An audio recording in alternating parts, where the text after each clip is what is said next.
Alright guys, welcome back to Formula 1 news and more drama brewing in the Formula 1 world as is per usual, with the regulation changes for next season by the FIA apparently being submitted just a few days ago ready for confirmation. Binotto has said that he doesn't care who it favours, he doesn't think any changes should be happening, and Ferrari will potentially try and stop them going through regulation changes that some people say will be in Mercedes' benefit. Very much enjoyed your thoughts in the comment section below. Hit the like button if you enjoy, subscribe if you and you as always, I would greatly appreciate it. First of all, a quick word on Gasly and kind of the AlphaTauri situation. They've had a tough time so far this year as individuals and also as a team, failing to score points in the last 5 races, I believe, in a row. Gasly, of course, is looking to try and upgrade his team at some point or another. The Red Bull seat is not going to be available for quite some time, and then, of course, even if that was the case, like his clause in the contract doesn't allow him to leave or something. There was a rumour that he had a clause where if Alpine said, yes, we want you, he could join. Turns out that's not the case. He does believe they've got the right tools to come back strongly, and even said, look, he still thinks he's capable of fighting at the front, but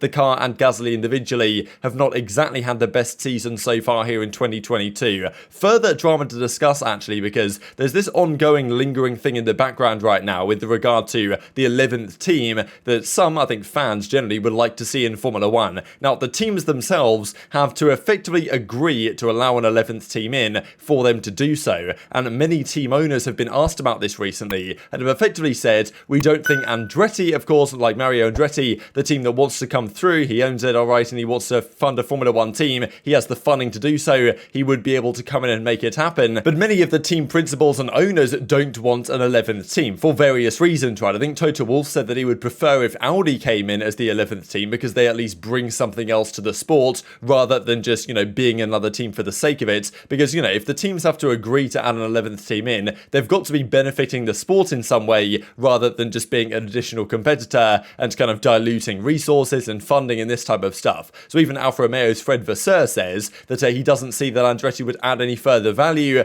Kind of interesting in a way because, of course, Alfa Romeo the last few seasons have not exactly been the most successful team themselves. So, you could argue it's kind of rich going from there. What value do they add, right, and stuff like that. But I thought it was interesting regardless, and even Andretti say themselves, some of the teams that don't want us, I don't know why. Give us specific reasons, tell us exactly where the objection is, right? And Toto Wolff has also met a team principal that said he doesn't really think they should be joining either. And even the Twitter beef starts up about this. Kind of crazy, right? How like this stuff seems to happen all the time nowadays. We've got, just team principals, team owners going to Twitter to vent their frustrations and thoughts. Of course, we saw the fiasco go down a few days ago in a similar way. But there was an article right here that came out talking about Toto Wolff and, is he too powerful for Formula 1, levelling some criticisms and accusations his way. And as Mario Andretti quote tweeted, this needed to be said, it is about time, right? So yeah, he's not letting go. Other team principals don't want him in. He, of course, wants to come in, but they need the teams to confirm it. So arguably a strange set of events, but something that's not going to go away at all over the coming potentially years as well. So going into the second half of the season, there are 2 things that are lingering with regard to technical regulation changes. One of which, of course, being the technical directive coming in at Spa, where teams will no longer be allowed to use the flexi floor exploit that George Russell explains. Mercedes respected the regulation as it was intended to be used. Ferrari and Red Bull have pushed the regulations in that regard, and also saying that,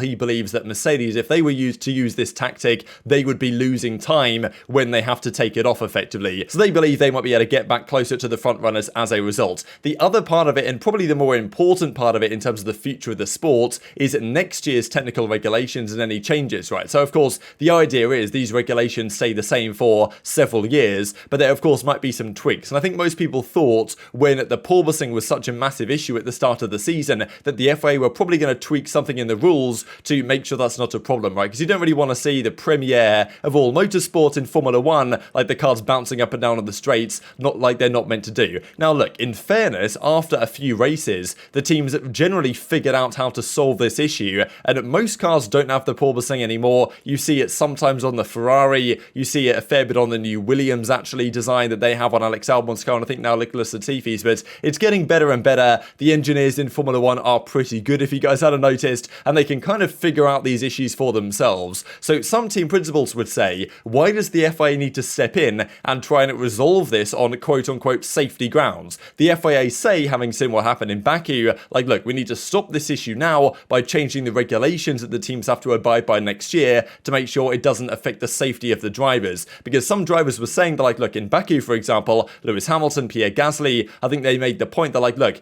the FIA is kind of forcing us to sacrifice the driver health in favor of performance, right? If you can lower the car and make the car quicker and therefore sacrifice driver safety as a result of it, and, like, potential back problems or whatever, like, there's obviously an incentive to do that for performance gains. So they were saying we need to change stuff here to make sure that that's not a conflict of interest that the teams have to deal with, especially coming down to crunch time, for example, in the season. So, look, they say, the FIA say there's a safety concern, Mercedes say there's a safety concern, Red Bull and Ferrari don't think there's a safety concern at all, and they think that the safety concern idea from the FIA is masking them wanting to try and push the regulations potentially in Mercedes' favour. The initial proposal was a 25mm lift of the leading edge of the floor. We understand that now there's been a compromise to 15mm, but whether all the teams actually agreed with this, that's another question entirely. Even Mattia Binotto, not too long ago from Ferrari, said that, he reckons that Mercedes are lobbying for rule changes for 2023. The rumour has it that Mercedes were the team that proposed the 25mm raise, and the FIA then said, okay, actually, that's quite a good idea. And then the team said, hang on a second, why are you listening to Mercedes? And of course, well, questions might be raised about that one. Even Mattia Binotto said, look, Mercedes should lose with dignity rather than trying to change the rules in their favour. And they might not have completely succeeded in doing that, but they're presently rumoured changes that have been kind of put forward by the FIA, right? As Ben Sulayem says, after discussing this with all 20 drivers and 10 team principals,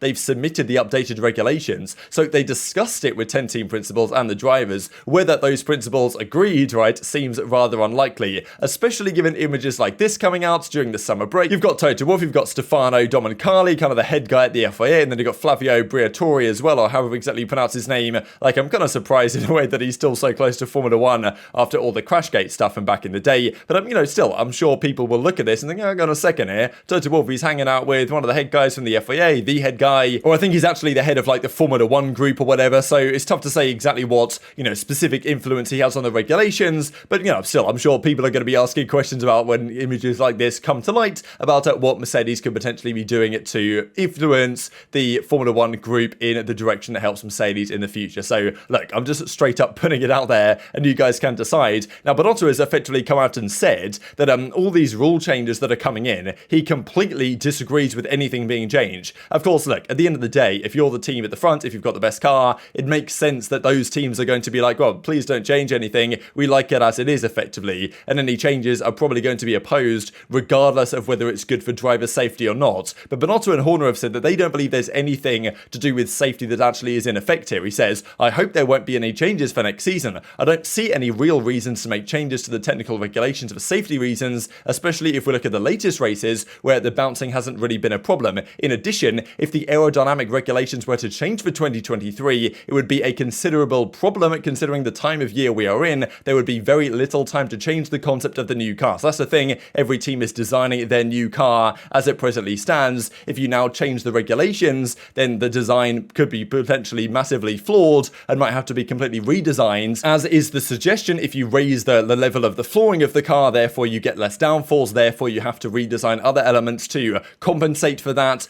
So this obviously isn't particularly good for the teams, and as he says, there are no reasons to introduce changes to the regulations by citing safety reasons. So I think it can't happen, and if it does, we will try and figure out how to stop them. They have threatened legal proceedings, Ferrari, if the FIA go down this route, to say, look, I don't think you should be allowed to do this. We're going to try and, get the lawyers to come in the door and try and shut down the FIA changing these rules, and even went on to say the following: we are opposed in the fight for the championship with Red Bull, right? But when it comes to regulations in the future, I think there should only be common sense for the good of Formula One as a whole. I have no idea if any changes to the regulations would be in favour of us or in Red Bull's favour. I don't know, and I don't care. Of course, it's also possible that it could be in, Mercedes' favour. If you think this way on every single topic, then it becomes lobbying, and certainly not a positive attitude for sport in the medium and long term, and we as Ferrari have the responsibility to also look to the medium and long term. I believe it is very important to always have a responsible and balanced approach when evaluating and making crucial decisions for the future of the sport. So it's kind of hard to disagree with what Binotto is saying here, right? He's saying, look, he doesn't care who these regulation changes favour, he just doesn't think they should happen for various reasons. At the same time, if Ferrari were the third best team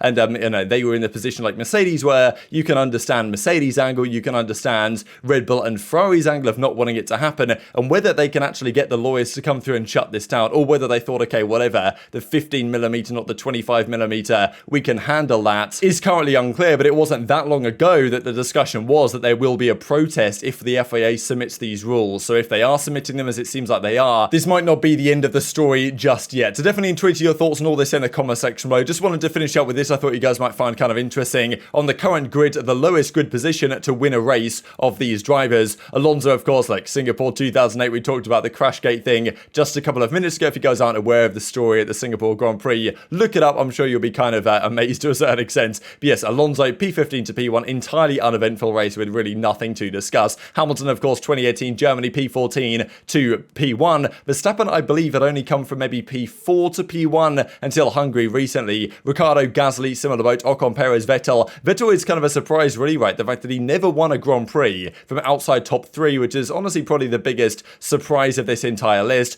Bottas, Leclerc, and then Sainz, right? You got to respect Sainz's consistency. He gets P1 and he delivers the goods one time at least. Very much intrigued to your thoughts in the comment section below. Hit the like button if you enjoyed. Subscribe if you're new as always. Take care of yourselves, and I'll see you next time.